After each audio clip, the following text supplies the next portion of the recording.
জুলুম করাটাকে আমরা ক্রেডিট মনে করি। প্রচুর জুলুম, মানে দুর্বল পাইলেই জুলুম করতে চাচ্ছি আমরা। যদি দেখি ও আমার চেয়ে একটু দুর্বল, আমি জুলুম না করলে পেটের ভাত হজম হচ্ছে না, মনে করি যে আমি জিতে গেলাম। আরে ভাই, কাল কিয়ামতের মাঠে কি হবে আপনার আমার অবস্থা? কাল কিয়ামতের মাঠে কি হবে অবস্থা? নবী সাল্লাল্লাহু আলাইহি ওয়াসাল্লামের কথা কি মিথ্যা? তিনি বলছেন কিয়ামতের মাঠে বহু মানুষ উঠবে উহুদ পাহাড়ের সমান নেকি নিয়ে। একেবারে উহুদ পাহাড় দেখছেন আপনারা? কেউ অনলাইনে দেখে নেন, বিশাল পাহাড়। জানাজার নামাজে শরীক হইলে 1 কেরাত নেকি হয়। 1 কেরাত মানে 1 উহুদ পাহাড় সমান। আর মাটি দিয়ে আসলে আরেক কেরাত নেকি হয়, মানে আরেকটা উহুদ পাহাড়ের সমান। উহুদ পাহাড়ের সমান আরো উঁচু উঁচু নামাজের নেকি, জাকাতের নেকি, হজের নেকি, ওমরার নেকি নিয়ে উঠবে বহু মানুষ। আমরাই হয়তো বা তার, আল্লাহ পাক আমাদেরকে মাফ করুন। আমি ওঠার পরে বহু মানুষ সামনে দাঁড়ায় থাকবে। কাউকে গালি দিছে, কাউকে অন্যায়ভাবে মারছে, কাউকে রিমান্ডে নিয়ে একেবারে পেদানি দিছে, নির্দোষ ছিল। কারো নামে মিথ্যা মামলা দিছে, কারো নামে অপবাদ ছড়াইছে। বেচারা বেচারা ভালো ছিল, সৎ ছিল, অপবাদ ছড়াই দিছে।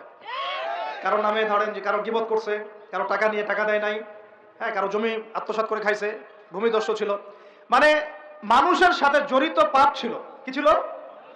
অন্যের সাথে জড়িত, মানে অন্যের হক নষ্ট করছে আর কি, অন্যের। এখন আল্লাহ পাক বলবেন যে তোমার এই ঋণ এখন শোধ করো।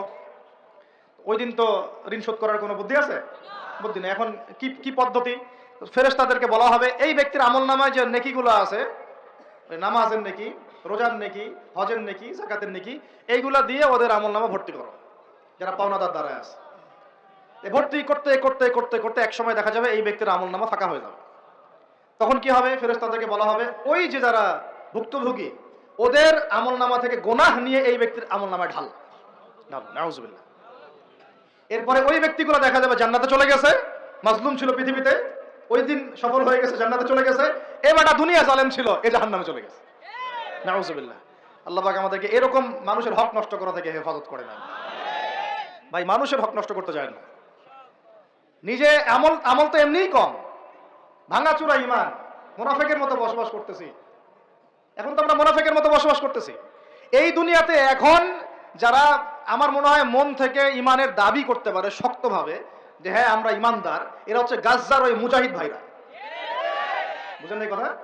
তারা মনে হয় দাবি করতে পারে যে হ্যাঁ আমরা ইমানদার। আমরা তো নেফাকের উপরে আছি এখন, আমরা তো স্বীকৃতি দিতে পারতেছি না এখন, সত্যকে স্বীকৃতিও দিতে পারি নাই। বরং আমরা মানচিত্র থেকে ফিলিস্তিনের মানচিত্র উঠাই দিলাম, দিয়ে যারা জালেম ওদেরটা প্রতিষ্ঠা করলাম। ওইটাও পাঠ্যপুস্তকে আসছে। আপনারা তো শুধু একটাই শুনে বসে আছেন, একটাই শুনে আছেন না আপনারা? শরীফ শরীফা তো আছেই, এইটাও একটা ইস্যু ছিল। আল্লাহ পাক আমাদেরকে চোখ খুলুন, আল্লাহ পাক আমাদের চোখ খোলার তৌফিক দান করেন। আর ভাই, বাইরের চোখ তো সবারই খোলা, ভিতরের চোখটা খোলার তৌফিক দান করেন।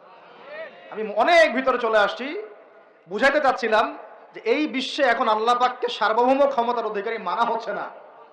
এটা হচ্ছে বৈশ্বিক শিরক। রাজনৈতিক ক্ষেত্রে আমরা আল্লাহর সার্বভৌমত্ব মানছি না, অর্থনৈতিক ক্ষেত্রে আমরা আল্লাহর দেয়া বিধান মানছি না, শিক্ষা ক্ষেত্রে আমরা আল্লাহ পাকের দেয়া শিক্ষানীতি মানছি না, সংস্কৃতির মধ্যে আমরা আল্লাহর সংস্কৃতি মানছি না, ব্যক্তি জীবনে, ইবাদতের জীবনে, পারিবারিক জীবনে, সামাজিক জীবনে আমরা আল্লাহ পাকের সার্বভৌমত্বকে বাদ দিয়ে মানুষের সার্বভৌমত্ব প্রতিষ্ঠা করেছি। আর আমরা তেলাওয়াত করতেছি তাবারাকাল্লাযী বিয়াদিহিল মুলক, আবার পড়তেছি কুলিল্লাহুম্মা মালিকাল মুলক, হে বলুন হে রাজত্বের অধিকারী, তুতিল মুলকা মান তাশা ওয়া তানজিউল মুলকা মিম্মান তাশা। আয়াত তো জানেন না আপনারা, সূরা আলে ইমরানে আছে। তো আমাদের কথা আর বাস্তবতার মধ্যে অনেক ফারাক। আল্লাহ পাক আমাদেরকে কোরআন গভীরভাবে অনুধাবন করার তৌফিক দান করেন। খালি তেলাওয়াত করলেই হবে না ভাই, এর অর্থটা জানতে হবে। অর্থ না জানলে পরে তেলাওয়াত করলে নেকি হবে না, এটা বলি নাই আমি। বলেছি শুধু তেলাওয়াত করলেই পুরো হক আদায় হয় না, শুধু তেলাওয়াত করলেই পুরো হক আদায় হয় না, 100 বার হয় না। আবার বলতেছি, শুনেন ভালো করে, তেলাওয়াত করলে প্রত্যেক হরফে 10 নেকি হয়, কিন্তু শুধু তেলাওয়াত করলেই কোরআনের সম্পূর্ণ হক আদায় কোশ্চিন কালেও হয় না। এই যে অর্থগুলো না জানলে আপনি কিভাবে বাস্তবায়ন করবেন, বুঝবেন কিভাবে, কি বলেছেন আল্লাহ পাক কোরআনে? এই যে একটা আয়াত নিয়ে এতগুলো কথা বললাম, আপনারা এখন চোখ খুললো যে সারা বিশ্বে আল্লাহর সার্বভৌমত্ব, সভরেন্টি নাই। এখন আমরা মানুষেরটা প্রতিষ্ঠা করেছি কিছু কিছু জায়গায়, ইল্লা মাশাআল্লাহ, কিছু কিছু জায়গায় আমরা মেনে নিয়েছি যে আল্লাহ পাকই সার্বভৌমত্ব ক্ষমতার অধিকারী। এখন তো এটা মানুষের হাতে উঠে দিয়েছেন। আল্লাহ পাক আমাদেরকে পাঠাইছেন দুনিয়াতে তার খলিফা হিসেবে। কি হিসেবে? আল্লাহর খলিফার কাজ কি? শয়তানের দাসত্ব করবে না আল্লাহর? বলেন। আল্লাহর খলিফার বৈশিষ্ট্য কি, ফাংশন কি? সে কি শয়তানের দাসত্ব করবে না আল্লাহর? সে কি আল্লাহর বিধান মানবে না শয়তানের? সে কি আল্লাহর সার্বভৌমত্ব মানবে না শয়তানের? তাহলে আমরা আল্লাহ পাকের কয়টা বিধান বাস্তবায়ন করতে পারছি? একজন আমাকে খুব কড়া ভাষায় বলছিলেন একদিন যে আপনি প্রথম ব্যক্তি মনে হয় বলেছেন ঢাকা হচ্ছে দ্য সিটি অফ আখিরুজ্জামান। আপনি চোখে দেখেন না ঢাকা শহরে এত এত মসজিদ আছে? বললাম যে এইটা আপনার চেয়ে আগে আমি দেখছি ঢাকা শহরে এতগুলো মসজিদ আছে।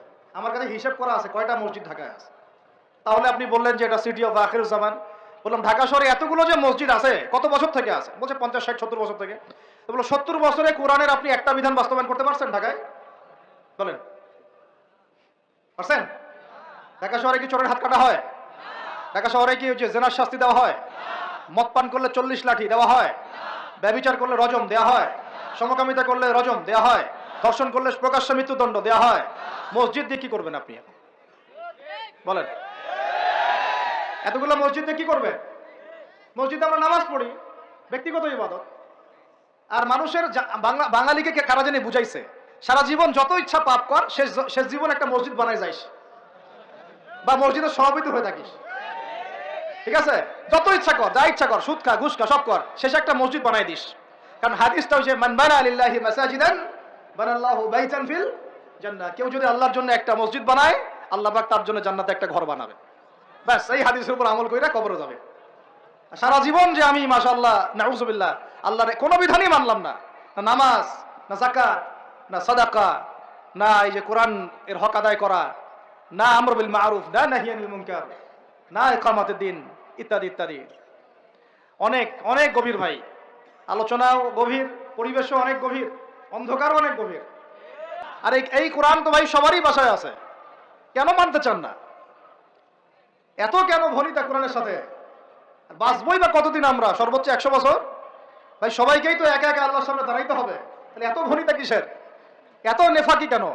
এত অস্বীকৃতি কেন? ইসলাম নিয়ে এত অ্যালার্জি কেন? আল্লাহ রাসূল এবং ইসলামের নাম শুনলে গা জ্বলে কেন? কোরআন সুন্নাহর বিধানের কথা শুনলে কেন মনে হয় যে বাঁকা চোখে তাকান কেন? না জানি আবার কি বলতেছে, কোন জঙ্গি আসলো, কোন সন্ত্রাসী আসলো, এগুলো কি শুরু করছে? এটা কোরআনের কথা, হাদিসের কথা, আল্লাহর কথা, রাসূলের কথা। এখানে এইসব শব্দ প্রয়োগ করেন কেন? কবরে কি আমরা যাবো, আপনারা যাবেন না? আপনাদেরকে হিসাব দেওয়া লাগবে না? কি মনে করতেছেন আপনারা? আর এই উম্মার বিজয়ের জন্য কি শুধু আমাদের একার দায়িত্ব না, সবার দায়িত্ব আছে? সবাই মিলে তো শক্ত হাতে একটা হাতল ধরলে না ইসলাম বিজয় হবে। আল্লাহ পাক যে ক্ষমতা যাদেরকে দিয়েছেন, কেন আপনারা বুঝতে চেষ্টা করেন না যে আল্লাহ রাব্বুল আলামিনের কাছেই সর্বভৌম ক্ষমতা, তার বিধান বাস্তবায়ন করেন, আল্লাহ পাক আপনাদেরকে আরো শক্তিশালী করবে ইনশাআল্লাহ। যদি না করেন তাহলে শোনেন, একটা সময় পর্যন্ত আল্লাহ পাক ছাড় দেন। এটা ইতিহাস। নমরুদ একটা লম্বা সময় ছাড় পাইছে, ফিরআউন আরো লম্বা একটা সময় ছাড় পাইছে, আদ জাতি সামুদ, আসহাবুল আইকা, মাদিয়ান, লুত, কত যে কম চলে গেছে হিসাব নাই। ইতিহাসটা খালি পড়বেন কোরআনের, কত যে কম পৃথিবী থেকে চলে গেছে এরই হিসাব নাই। আল্লাহ পাক জানাইছেন অল্প কিছু, বাকি কিছু জানানো নাই আল্লাহ পাক আমাদেরকে। আল্লাহ পাক জানানি নাই অনেক কিছু আমাদেরকে, যেগুলো আমাদের দরকার সেগুলো জানাইছেন কিছু কিছু। কেউ কি টিকতে পারছিল? কেউ কি আল্লাহর বিধানের বাইরে গিয়ে চলতে পারছে? দুনিয়া টিকতে পারছে? কেউ কি চিরস্থায়ী ছিল? কোন নবীও তো চিরস্থায়ী ছিল না। তাহলে কিসের পিছনে ছুটতেছেন? আল্লাহ পাক আমাদের সবাইকে কথাগুলো বোঝার তৌফিক দান করেন। ব্যক্তি জীবন থেকে শুরু করে এক সর্বোচ্চ লেভেল পর্যন্ত কোরআন, হাদিস, ইসলামকে বাস্তবায়ন করার তৌফিক দান করেন। আল্লাহ পাক যাদের মধ্যে এই সততা আছে, এই মানুষগুলোকে আল্লাহ পাক আমাদের ঊর্ধ্বতন কর্তৃপক্ষ বানায় দেন, আমিন। বা যারা আছেন তাদেরকে আল্লাহ পাক হেদায়েত দান করেন। রমাজানের এই শিক্ষাটার সামনেও এরকম দুই একটা শব্দ আছে, কুতিবা আলাইকুমুল কিসাস। আর একটা তো বললে তো মাথাই খারাপ হয়ে যাবে, বলবো? ওই যেখানে দেখছেন কুতিবা আলাইকুমুস সিয়াম, কুতিবা আলাইকুমুল কিসাস, এই ডানে বামেই খুঁজবেন, 3টা পৃষ্ঠার মধ্যেই পাবেন। লেখা আছে কুতিবা আলাইকুমুল কিতাল, কুতিবা আলাইকুমুল, এটা আবার কি? কুতিবা আলাইকুমুল কিতাল, তোমাদের উপর যুদ্ধকে ফরজ করা হয়েছে। কি ফরজ করা হয়েছে? একা একা আপনি করবেন না, একা একা করবেন না। ইসলামিক রাষ্ট্র করবে, ইসলামের রাষ্ট্রের আমির করবে, তার নেতৃত্বে জনগণ করে, একা একা বিচ্ছিন্নভাবে করে না। কুতিবা আলাইকুমুল কিতাল, এইটা যখন মুসলমানরা ছেড়ে দিয়েছে, ওই সময় থেকে এই মাইর খাওয়ার যুগ শুরু হয়েছে। অটোম্যান এম্পায়ারটা সর্বশেষ ওই ফাইট করছিল ওই পশ্চিমাদের সাথে, পরাজিত হয়ে যায় তারা প্রথম বিশ্বযুদ্ধে 1914 থেকে 17-18-র মধ্যে। এরপরে ওই যে ব্রিটেন দখল করে জেরুজালেম, বেলফোর ডিক্লারেশন হয়, তারপরে ইহুদিদেরকে ওই জায়গাটা ছেড়ে দেয়। এরপর থেকে যে 100 বছর হলো, আমাদের খিলাফা পতনের 100 বছর হয়ে গেছে। কত বছর? এটা একটা আশারও কথা। আশার কথা কেন? প্রত্যেক 100 বছর পর পর আল্লাহ পাক পরিবর্তন নিয়ে আসেন। এটা ইতিহাস ঘাটলে পাবেন। 100 বছর পর পর আল্লাহ রাব্বুল আলামিন বড় বড় পরিবর্তন পৃথিবীতে নিয়ে আসেন।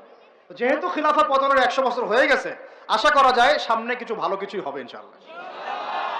ওই অটোম্যানদেরকে 1917 সালে 14 থেকে 17-র মধ্যে পরাজিত করে বাইতুল মুকাদ্দাস, যেখানে দেখতেছেন অক্টোবর থেকে এই পর্যন্ত মনে হয় 40,000 ছাড়াই গেছে প্রাণহানি। ছাড়া যায় নাই? বেশিরভাগই নারী আর শিশু। বেশিরভাগই কি? নবী সাল্লাল্লাহু আলাইহি ওয়াসাল্লাম তার জীবদ্দশায় মনে হয় 97টা থেকে 98টা যুদ্ধ করেছেন। কয়টা? এটা তো জানেন না।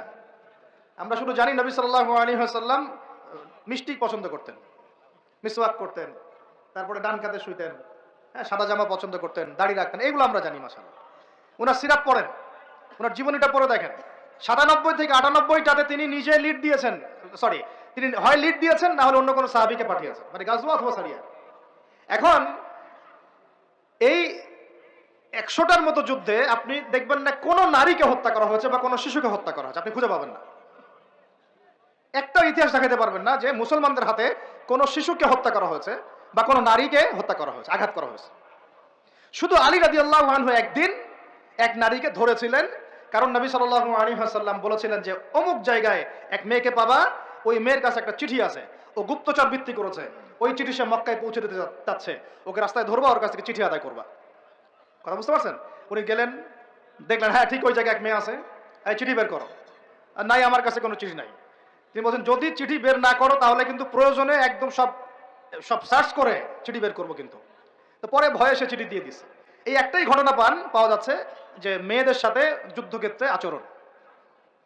আর এই পুরো 100টা বা 98টা সারিয়ার গাজওয়ায় নবী সাল্লাল্লাহু আলাইহি ওয়াসাল্লাম সাহাবীদের হাতে একটা শিশুও মানে নিহত হয় নাই, একটা মহিলাও নিহত হয় নাই। যদি কোনো দলিল পান আমাকে জানায়েন, যদি আমার জ্ঞানে কমতি থাকে। আপনারা যদি দলিল পান আমাকে জানায়েন, আমার জানা নাই। আর আপনি দেখতেছেন অক্টোবর থেকে এই যে এটা কি মাস, মার্চ, এই যে 5-6-7 মাসের মধ্যে আপনি দেখতেছেন যে 40-42 হাজার মুসলমানকে মারা হচ্ছে, তার মধ্যে বেশিরভাগই নারী আর শিশু। নারী আর শিশু, এগুলো দেখলে তো ঘুম হয় না আমাদের, কিচ্ছু করার নাই, তামাশা দেখতেছি সবাই বসে বসে। আর যাদের করার ছিল এরা বসে খ্যাপসা খায়। কি খায়? ওরা ওই সিনেমা হল উদ্বোধন করে, মদের বার ওপেন করে, হ্যাঁ সুবহানাল্লাহ। পাশে নবী সাল্লাল্লাহু আলাইহি ওয়াসাল্লাম শুয়ে আছে, চিন্তা করেন, সাহাবীরা রাদিয়াল্লাহু আনহুম আজমাইন তারা শুয়ে আছে। ওখানে গেলে মুমিনদের চোখের পানি ছেড়ে দেয় মানুষ। কি একটা অবস্থা! ওইখানে আল্লাহর ঘর বাইতুল্লাহুল হারাম। অনেকে আবার বলে কি করার আছে আমাদের কিছুই করার নাই।